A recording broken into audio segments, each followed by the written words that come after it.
नमस्कार दोस्तों, मैं जनार्दन दीक्षित आप सभी लोगों का स्वागत करता हूं हमारे YouTube channel A2 education group में, जहां पर हमने पिछले वीडियो में समास प्रकरण शुरू किया था और समास में हमने समास की जो पृष्ठभूमि थी, पारिभाषिक पृष्ठभूमि थी, उसको पूरा किया था। आज हम उसी पर आगे बढ़ेंगे। आज हम समझेंगे समास के भेद कितने होते हैं, समास कितने प्रकार का होता है। तो चलिए हेडिंग डालते हैं। समास के नीचे हेडिंग बढ़ा लेते हैं, समास के प्रकार या भेद। प्रकार ज़्यादा उचित है, समास के प्रकार।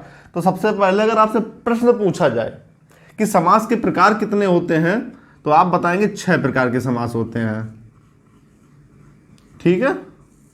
समास के प्रकार अगर सिर्फ प्रश्न पूछा जाए तो हम उत्तर देंगे कि समास 6 प्रकार के होते हैं। लेकिन अगर यहीं ये पूछ दिया जाए कि पदों की प्रधानता के आधार पर, पदों की प्रधानता के आधार पर, पदों की प्रधानता के आधार पर, पदों की प्रधानता के आधार पर समास के प्रकार, समास के प्रकार। तो पदों की प्रधानता के आधार पर ये प्रकार 4 होते हैं। 4 प्रकार के समास पाए जाते हैं। अब ये 6 और 4 का गणित क्या है? 6 प्रकार के समास होते हैं तो उनमें कौन कौन से समास आते हैं, 4 प्रकार के जो समास होते हैं उनमें कौन कौन से समास होते हैं, इन पर हम बात करते हैं। तो सबसे पहले देख लेते हैं समास के जो मूल प्रकार हैं, अर्थात जो 6 प्रकारों की बात की गई है, इन 6 प्रकारों में कौन कौन से समास आते हैं, हम उन्हें देखते हैं। तो इन 6 प्रकारों में सबसे पहला जो समास मिलता है वो मिलता है अव्ययी भाव। अव्ययी भाव समास, ये सबसे पहला प्रकार है। अभी हम सिर्फ प्रकार और उनके नामों की बात करेंगे। स्पेसिफिक समास की बात हम अपने अगले वीडियो में करेंगे या इनके बाद में करेंगे। सबसे पहले हम उनके नाम जान लेते हैं कि इनका विभाजन किस प्रकार से किया गया है। तो सबसे पहला भाग था अव्ययी भाव। दूसरा प्रकार इसमें मिलता है द्विगु समास का। इसको आप इस तरह से भी लिख सकते हैं, द्विगु समास। किसी किसी को द्वि और दा के नीचे वा लगाने में समस्या होती है, तो इस तरह से लिखिए तो आपको यह स्पष्ट हो जाएगा कि द्विगु में दा आधा बन रहा है कि वा आधा बन रहा है। ये छोटी छोटी चीज़ें जरूर होती हैं, लेकिन इनको हम विषय के साथ अगर लेकर चलते हैं तो ये बहुत ज़्यादा फायदेमंद होती हैं। पहला अव्ययी भाव पढ़ा, दूसरा हुआ द्विगु, और तीसरा जो इसमें समास मिलता है तत्पुरुष समास। तत्पुरुष समास। इसी क्रम में जो चौथा समास मिलता है वो है कर्मधारय समास। कर्मधारय समास।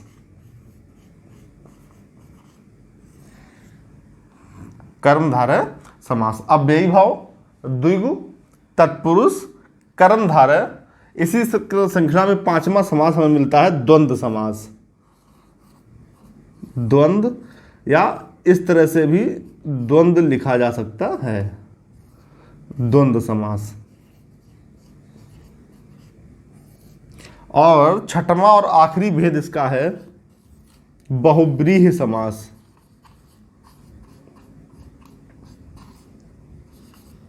बहुव्रीहि समास। समास के प्रकारों की जब हमने बात की तो हमने पाया कि समास 6 प्रकार के होते हैं। उन 6 प्रकारों के नाम हमने आपके सामने लिखे कि अव्ययी भाव, दूसरा द्विगु समास, तत्पुरुष समास, कर्मधारय, द्वंद्व और बहुव्रीहि समास। यही जब हमने पहले देखा था कि पदों की प्रधानता के आधार पर समास के जब हमने प्रकार देखे थे तो उसमें 4 प्रकार के समास समझ में आ रहे थे और यहाँ 6 प्रकार के। आपको आसान करने के लिए हम इन्हीं 6 प्रकार से, इसी श्रृंखला से वो 4 प्रकार जो समास के हैं उनको निकालते हैं और देखिए कैसे सामने निकल कर आते हैं। तो पदों की प्रधानता के आधार पर पहले समझ लीजिए जो समासों का वर्गीकरण या विभेदन किया गया किस प्रकार से किया गया कि पदों की प्रधानता, यहाँ एक बार लिख लें तो थोड़ा सा आसानी हो जाएगी समझने में भी। पदों की प्रधानता, प्रधानता का अर्थ हो गया प्रमुखता। तो पदों के आधार पर जो समास के प्रकार हैं वो 4 प्रकार से हैं। अब किस प्रकार से हैं देखिए, समास में हमने जब परिभाषा समझी थी समास की, तो हमने ये देखा था कि समास में एक शब्द और दूसरे शब्द अर्थात प्रथम शब्द और अंतिम शब्द को साथ साथ बिठाया जा रहा था। उनके बीच के कारक चिन्हों को, आने वाले शब्दों को लुप्त कर दिया गया था। प्रथम और अंतिम पद बच रहा था। अर्थात इस बात को ध्यान रखिए कि समास जब भी बनेगा उसमें सदैव 2 पद होंगे, और 2 पदों में प्रधानता कभी पहले पद की होगी तो कभी दूसरे पद की होगी, तो कभी किसी पद की नहीं होगी, और कभी कभी दोनों पदों की प्रधानता आपको देखने को मिल सकती है। तो अव्ययी भाव समास जो है ये सबसे पहले नंबर पे लिखा, तो ये प्रथम पद इसमें जो होता है प्रधान होता है, प्रथम पद प्रधान। अब इस वर्गीकरण को इधर से समझिए, ये वर्गीकरण 4 रूप में आपको केवल मिलेगा। पदों की प्रधानता के आधार पर प्रथम पद प्रधान जो हमने समास देखा वो अव्ययी भाव था। द्विगु समास, तत्पुरुष समास और कर्मधारय समास, ये 3 समास, 1 2 3, 1 2 और 3, इनमें होता है दूसरा पद प्रधान, दूसरा पद प्रधान। ठीक है, दूसरा पद प्रधान हो गया किनमें किनमें, द्विगु, तत्पुरुष और कर्मधारय में दूसरा पद प्रधान। अब बचा है द्वंद्व और बहुब्रीय, तो द्वंद्व में दोनों पद प्रधान, दोनों पद प्रधान होते हैं। और इसी तरह से जब देखेंगे बहुब्रीय समास में तो इसमें अन्य पद प्रधान होता है। अन्य पद प्रधान होने से तात्पर्य यह है कि इसमें कोई भी पद प्रधान नहीं होता। इसी बात को हम 2 तरह से समझ सकते हैं, या तो कोई अन्य पद प्रधान हो रहा है या इसमें दोनों में से कोई भी पद प्रधान नहीं है। तो इस प्रकार से हमने इसका जो वर्गीकरण देखा, ये 4 रूप मिलते हैं। पहला ये, दूसरा मिला जिसमें दूसरा पद प्रधान हुआ, वो 3 समास थे, द्विगु, तत्पुरुष और कर्मधारय। द्वंद्व में हमने देखा तीसरा दोनों पद प्रधान मिले, और तीसरा या अन्य पद प्रधान मिला वो था बहुब्रीय समास। कभी कभी प्रश्न ये परीक्षा में पूछा जा सकता है, इसलिए आपको इस पे तैयार होके जाना है। पदों की प्रधानता के आधार पर कौन सा समास होता है, इसको अगर एक नज़र में थोड़ा सा ट्रिक के माध्यम से समझने का प्रयास करोगे तो आपको सामने दिखेगा। इसमें अव्ययी भाव में जो 6 भाग हमने समास के लिखे हैं, इसमें मात्र अव्ययी भाव समास ऐसा है जिसमें छोटा आ रहा है। और हम पढ़ रहे हैं हिंदी, और हिंदी वर्णमाला में सबसे पहला शब्द कौन मिलता है, सबसे पहला वर्ण कौन मिलता है, छोटा आ मिलता है, प्रथम वर्ण मिलता है। तो अर्थात जिस समास के प्रारंभ में आ लगा था उसका प्रथम पद प्रधान माना गया। इस प्रकार से अव्ययी भाव समास में प्रथम पद प्रधान होता है। द्विगु, तत्पुरुष और कर्मधारय, द्विगु में तो द्वि सीधा ही लगा हुआ है, तो याद रखिए द्विगु समास के ठीक नीचे तक के 2 समास ले लीजिए, उनमें दूसरा पद प्रधान रहता है। द्वंद्व समास में दोनों पद प्रधान होते हैं। देखिए इसमें दा 2 जगह मिल रहा है, दा और दा एक साथ मिल रहा है पूरे 6 समास के नाम में। ऐसा आपको कहीं नहीं मिलेगा कि 2 समास में 2 वर्ण एक साथ मिले।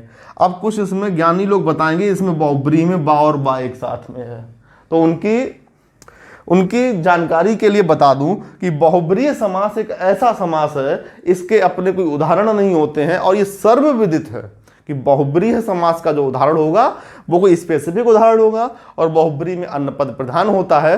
तो इसके बाबा पर ध्यान ना देकर इसके दादा पर ध्यान दे लो, तो द्वंद्व में दोनों पद प्रधान मिल जाते हैं।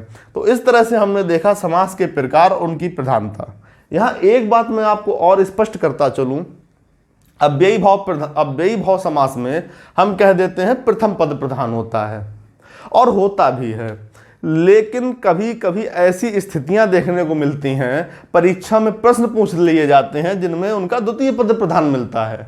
तो पहली बात, इस बात की श्योरिटी लेकर तो नहीं चलना है कि अव्ययी भाव समास में प्रथम पद ही प्रधान होता है। ठीक है, जब हम अव्ययी भाव समास पढ़ेंगे तो इसमें अव्ययी भाव समास के भी दो भेद मिलेंगे। वहां पर यह स्थिति स्पष्ट हो जाएगी कि प्रथम पद कहाँ प्रधान होता है, द्वितीय पद क्यों प्रधान होता है। तो पदों की प्रधानता के आधार पर जो 4 वर्गीकरण हैं, इनको नजर में रखना है। परीक्षा में पूछा जाए कि प्रथम पद किसमें प्रधान होता है, तो अव्ययी भाव में प्रधान होता है। लेकिन उदाहरण करते समय कभी इस गलती से बचना, सदैव प्रथम पद अव्ययी भाव में प्रधान नहीं होता है। हम जब अव्ययी भाव समास की बात करेंगे तब हम इस स्थिति को बहुत गहराई से समझेंगे। और जैसा कि हम लोग अभी तक समास रटते रहते हैं, हम उदाहरण रटते हैं, आज से मैं दावा करता हूं, अगर आपने ये समास की श्रृंखला पूरी यहाँ से कंप्लीट करी है तो आपको समास रटने तो नहीं पड़ेंगे, उनके नियमों के आधार पर आप समास को पढ़ सकते हैं। मिलते हैं अगले वीडियो में, जहां हम शुरू करेंगे अव्ययी भाव समास से और एक एक करके हम समास की श्रृंखला में आगे बढ़ते जाएंगे। तब तक के लिए हमें दीजिए इजाजत, मिलते हैं अगले वीडियो में। नमस्कार।